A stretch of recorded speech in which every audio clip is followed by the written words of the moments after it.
ñi nga xamante ni tey ñoo tànn télévision bi di 2A TV di leen seetaan saa su nekk rek di nuyu bu baax yéen itam ñi doon teewlu ci suba léegi ñi ñëw leen nag dikkal leen ci di gën a fës ci xëti yéenekaay yi njëkkee ko nag ak Direct News ñëw na ci affaire Aminata Touré mi nga xamante ni moom moo jiite tey coalition Diomaye Président.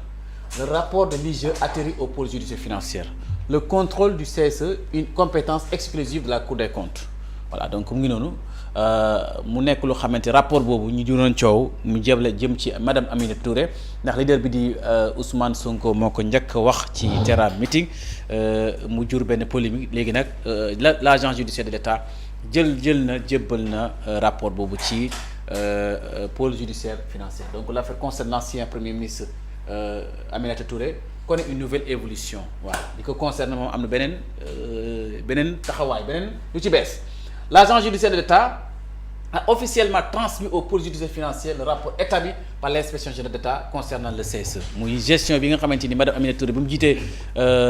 institution boobu di conseil économique social et environnemental mu jiitoon ko fi jamono jooju gestion boobu ñu bind ci benn rapport boobu ndax du koy mën na ko dugal wala mën na ko setal loolu yoon moo koy déterminer. On se demande ce qui vient faire l'IGE au CSE alors que son audit relève de la Cour des comptes waaw léegi laaj bi ñu samp laaj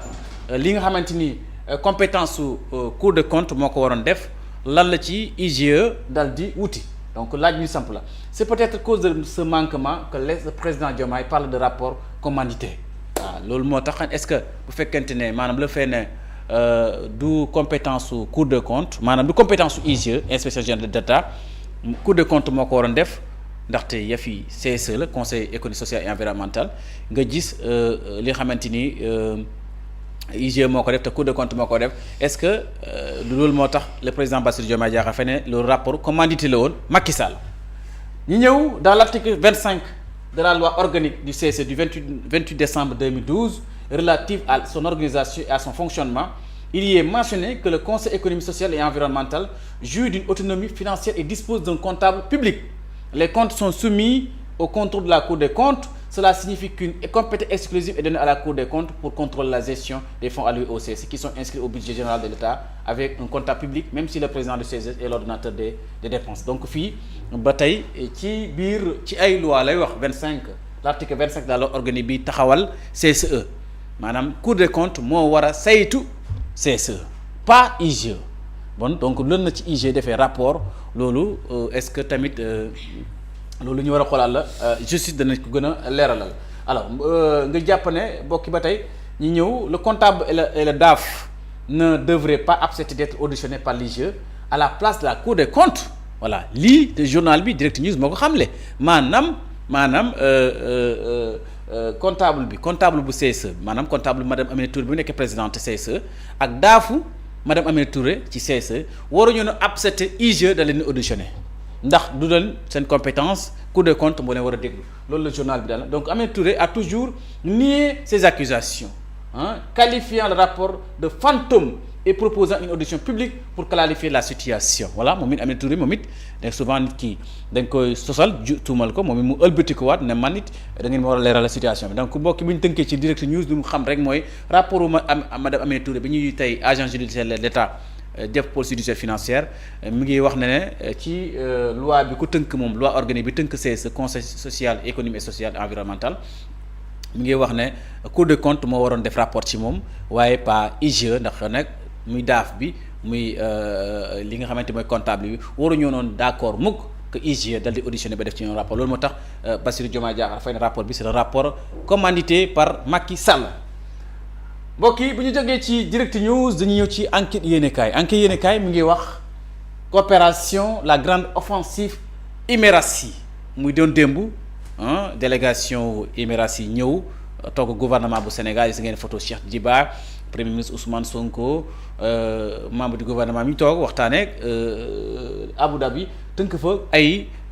yu am solo 10 mémorandums d'entente conclus dans des secteurs prioritaires et stratégiques des négociations intenses sur la conduite de Cheikh Diba voilà fukki par projet yu amal solo réew mi def nañ ko ci ndigalu Cheikh Diba donc les entreprises émiratiennes sont parmi celles qui remportent le plus marché public en 2024 nous sommes à 1 milliard de dollars. Al Zeidou se réjouit du dynamisme des échéances donc mu nekk lu xamante ni loolu lu ama solo réew mi mu doon démbaloon ci fi nga xamante primature ji ngeen ko mbokk yi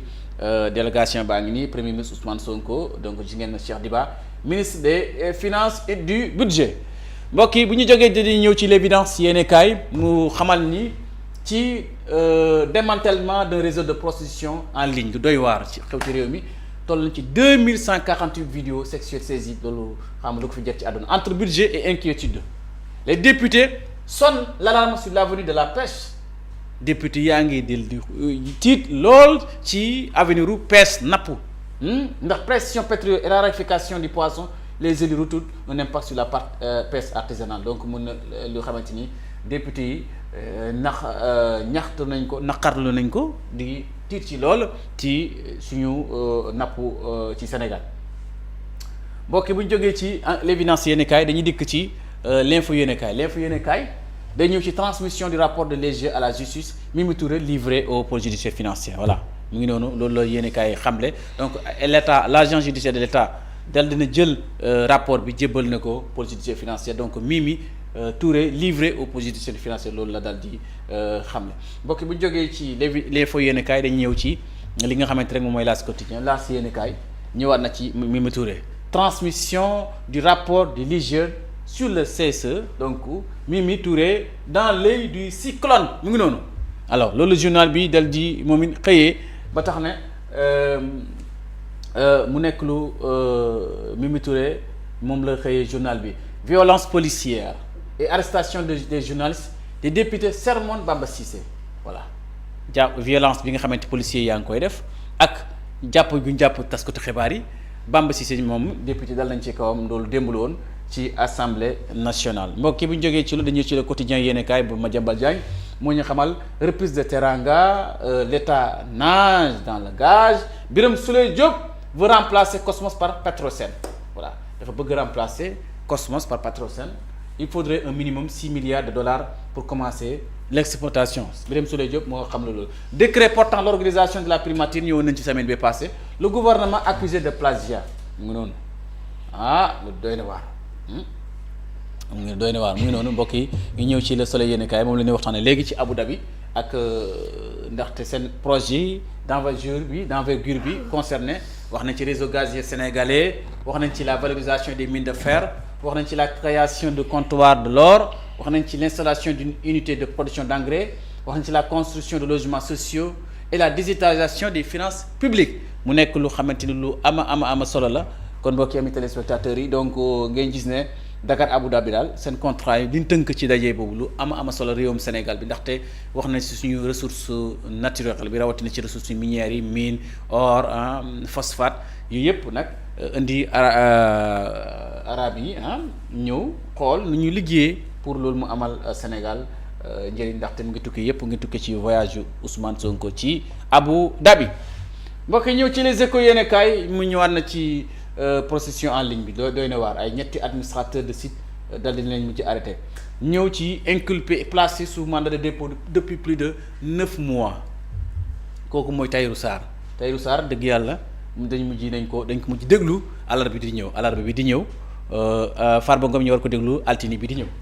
donc c'est sa première audition depuis sa détention depuis le 28 février 2025 une occasion de démonter toutes les accusations établies de la vérité moom dana am occasion jàkkaarloog juge bi dal di weddi tuum yi nga xamante ni teg nañ ko ci ndodd bi alors mbokk bi ñu jógee ci loolu dañuy ñëwaat ci libération yéenekaay mu xëyal ñi ci les révélations affaire Mo Gates moom ku ne xam nga ko gis ngeen ko nii les révélations bi enquête bi def ci moom enquêteurs de la BAG ont effectué en compagnie de Mo Gates des descentes à Mbao Yoff et Thiès ñaari véhicules une Bel Air et une Chrysler soustrait de la saisie judiciaire retrouvée les 5 autres véhicules que Mo Gates disaient être à Thiès et Mbao introuvables donc mu ngi noonu Mo Gates daal temps yi mu ngi nekk ci guddi yi lëndëm mu ngi noonu mbokk yi loolu la tey libération yéenekaay xëyee ci Mo Gates alors boobu mu jokkee ci loolu dañu ñëw ci l'observateur yéenekaay forfait du Sénégal aux Jeux africains de la jeunesse loolu nag moo tax ministre bi daal di mer bu futtu mu ne c'est absurde irresponsable la grosse colère des présidents de fédération face au forfait du Sénégal aux Jeux Sénégal dañ ko forfait ci aux Jeux africains de la jeunesse. Donc les coups de gueule de Sara Ouleye athlétisme, Abdou Beydi Ndiaye taekwondo, Antoine Diandi badminton. Donc la responsable pointée du ministère des Sports accusée d'avoir ignoré les multiples relances voilà moom ñu ngi ko ci accusé. Donc mu ngi noonu transmission présumée du rapport de l'IGE au positif final Diomaye Sonko à l'épreuve du dossier Mimi. Donc mu ngi noonu voilà loolu la l'observateur yéeni kaay dal di xëyee. Beneen bi mooy ñëwaat ci le point actu yéeni kaay ñëw ci Diomaye Sonko, la guerre des mots des lieutenants Abass Fall. Boucar est libre après avoir gravement porté atteinte à mon honorabilité voilà Abass Fall moo naqar loolu ab Boucar Diouf am na sa liberté ginnaaw bu ma waxee lu xamante ni sama honorabilité. Donc protéger le président est devenu un impasse droit pour insulter et diffamer sans raison et sans tirer. Donc Boucar Abass Fall maire Dakar mer na ba futtu ci li nga xamante ni Boucar Diouf mi ñuy dal di bàyyi mu dal di ñibbi këram démb. Alors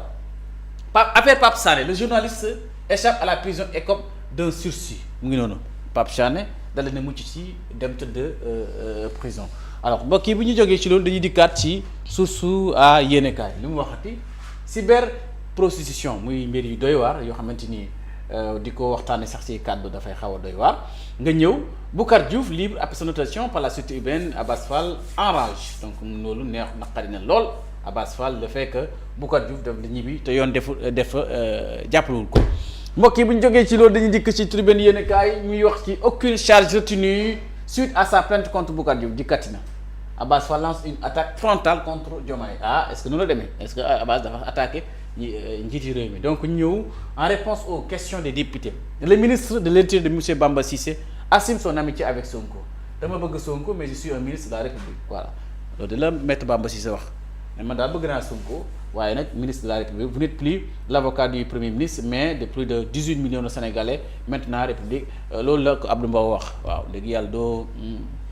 doo avocat au premier ministre bi waaye ministre bu xamante ni 18 millions Sénégalais nga loolu la ko Abdou Mbow dal di ko wax di député. mbokk yi bu ñu jógee ci lu dañu ci Walf Quotidien yéeni kaay mi ñu xamal lutte contre la mendicité déguerpissement des marchands ambulants vagabondage yii yëpp nag mu sujet yoo xamante ni Mouhamadou Bamba Cissé ministre de l'Intérieur àdduna ci démb leeral na ci ñëwaat